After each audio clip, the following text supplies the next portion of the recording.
భరద్వాజ్ గారు బాబాయ్ అబ్బాయి సినిమా రెండు ఒక రోజు రిలీజ్ అవుతున్నాయి.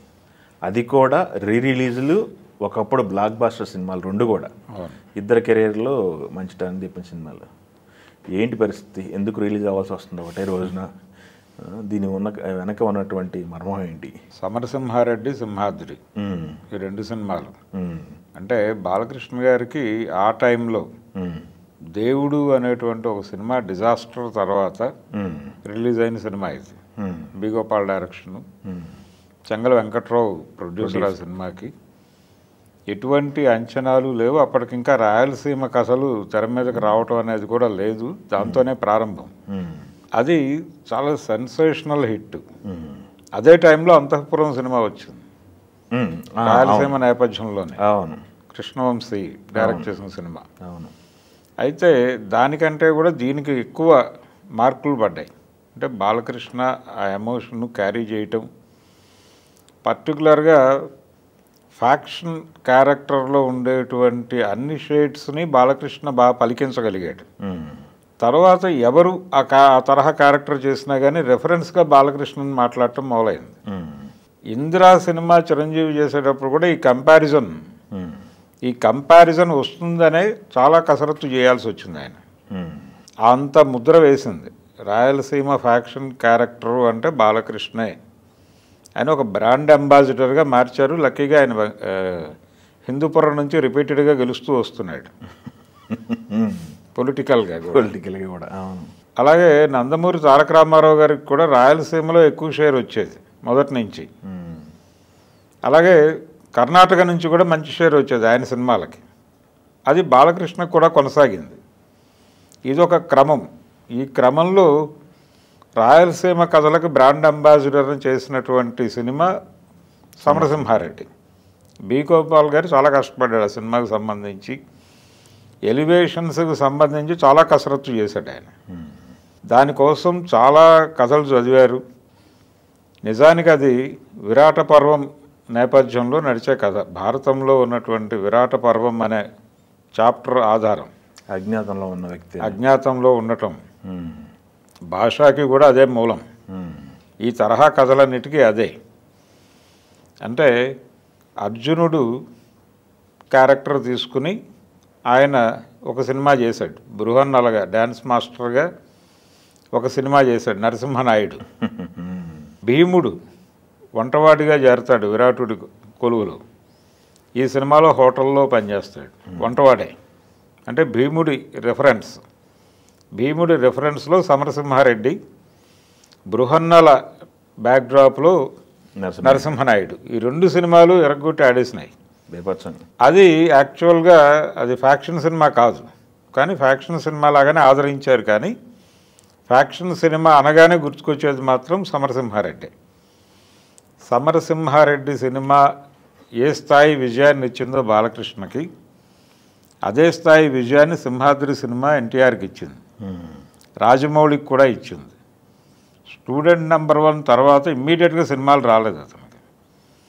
అంటే చాలామంది ప్రొడ్యూసర్లు కలిశారు తనని, రాజమౌళిని కలిశారు. తను ఒక మాట చెప్తూ వచ్చాడు తన దగ్గరకు వచ్చిన ప్రతి ప్రొడ్యూసర్కి, నేను మొదటి సినిమా నేను అనుకున్న పద్ధతిలో చేయగలిగాను, జనం చూశారు, నాకు కాన్ఫిడెన్స్ వచ్చింది. నా తర్వాత సినిమాకి కొంచెం బడ్జెట్ పెంచాలి అనుకుంటున్నాను. ఆ బడ్జెట్ పెట్టే ప్రొడ్యూసర్ దొరికే వరకు నేనే ఆగుదాం అనుకుంటున్నాను అని చెప్పేవాడు. అంటే 1.25 సినిమా చేద్దామని వచ్చిన వాళ్ళకి 2లో చేద్దామని చెప్పేవాడు. ఆ హీరో మీద వర్కౌట్ అవుతుందా, ఒక కొత్త హీరోతో వచ్చిన ప్రొడ్యూసర్కి అది వర్కౌట్ అవుతుందా అంటే వర్కౌట్ అవుతుంది అని ఈయన కాన్ఫిడెంట్గా చెప్పేవాడు. కానీ వాళ్ళకి కాన్ఫిడెన్స్ ఉండేది కాదు. అట్లా చాలా ప్రాజెక్టులు చర్చల దశలో ఆగిపోయిన ఉన్నాయి రాజమౌళికి. ఈ టైంలో పవన్స్ శ్రీధర్ అనేటువంటి డైరెక్టర్తో ఎన్టీఆర్ హీరోగా దొరస్వామిరాజు గారి సినిమా మొదలుపెట్టాడు. షూటింగ్ నడుస్తోంది, పాటలు కూడా షూట్ చేశారు. సడన్గా ఆగిపోయింది అది. అంటే కథ విషయంలో ఎక్కడో డౌట్ ఉంది హీరోకి ప్రొడ్యూసర్కి కూడా. దాంతో ఆపారు దాన్ని. ఆపి ఆ టోటల్గా ప్రాజెక్ట్నే వానిష్ చేసి కొత్తగా వెళ్ళాలి అనుకున్నప్పుడు రాజమౌళి ఐడియా వచ్చాడు వీళ్ళకి. ఇమ్మీడియట్గా ఆయన ప్రవేశపెట్టారు. ఆల్రెడీ ఎన్టీఆర్తో చేస్తున్నాడు ఆయన. అవును. రెండో సినిమా కూడా ఎన్టీఆర్తోనే చేయాల్సిన సందర్భం వచ్చింది. ఈయన చెప్పినటువంటి బడ్జెట్ దీనికి అంగీకరించారు వాళ్ళు. స్క్రిప్ట్ రెడీ అయింది. సింగిల్ లైన్ అంటే 100 మందిని కాపాడటానికి ఒకళ్ళని చంపినా తప్పు లేదు అనే పాయింట్ మీద అల్లుకున్న కథ అది. అదే పాయింట్తో ఒక మర్డర్ జరిగితే దాని రిఫ్లెక్షన్ ఎలా ఉంటుంది, అవతల వాళ్ళు ఎలా రిసీవ్ చేసుకుంటారు, వాళ్ళు ఎలా రియాక్ట్ అవుతారు అనే దాని మీద కథ నడుస్తుంది.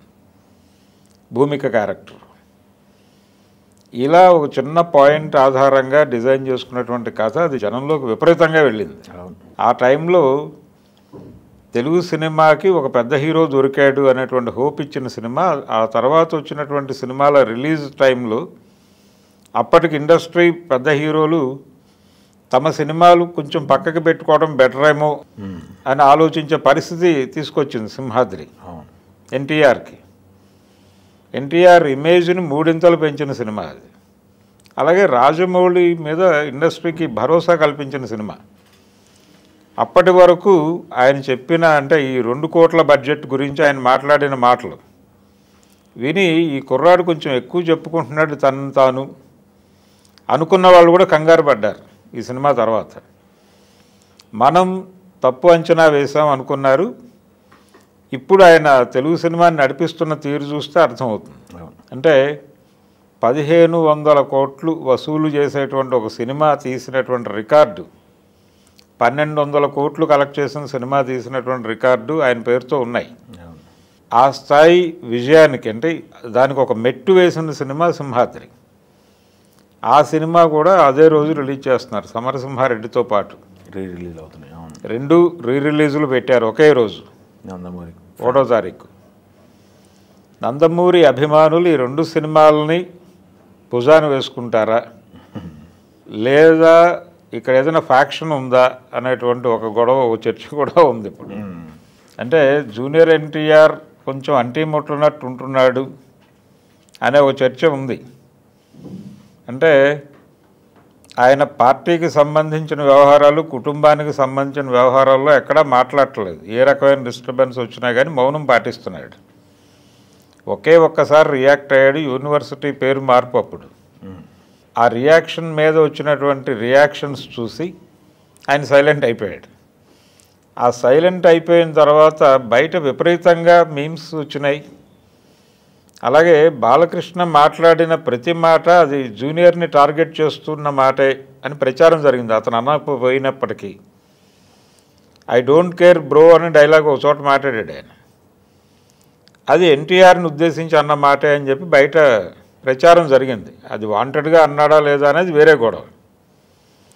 ఈ రేఖ గీసేశారు ఇద్దరి మధ్య. ఈ గీసినటువంటి రేఖ తాలూకా ఇంపాక్ట్ ఏమి ఉండబోతుంది రేపు రిలీజ్ రోజున, రిలీజ్ రోజున అనేది ఒక క్యూరియాసిటీ అంశం ఇక్కడ. అంటే ప్రస్తుత చరిత్రలో కూడా ఎలక్షన్ టైము వాళ్ళిద్దరి మధ్య రేఖ ఉంది. ఒకవైపు ఆయనతో సినిమాలు తీసినటువంటి కొడాలి నాని అటున్నాడు, వల్లభనేని వంశీ అటున్నాడు, బాలకృష్ణ గారు ఇటున్నారు. ఈయనేమో న్యూట్రల్గా ఉన్నాడు, అసలు ఏ మాట మాట్లాడట్లేదు, ఎటున్నాడో తెలియట్లేదు.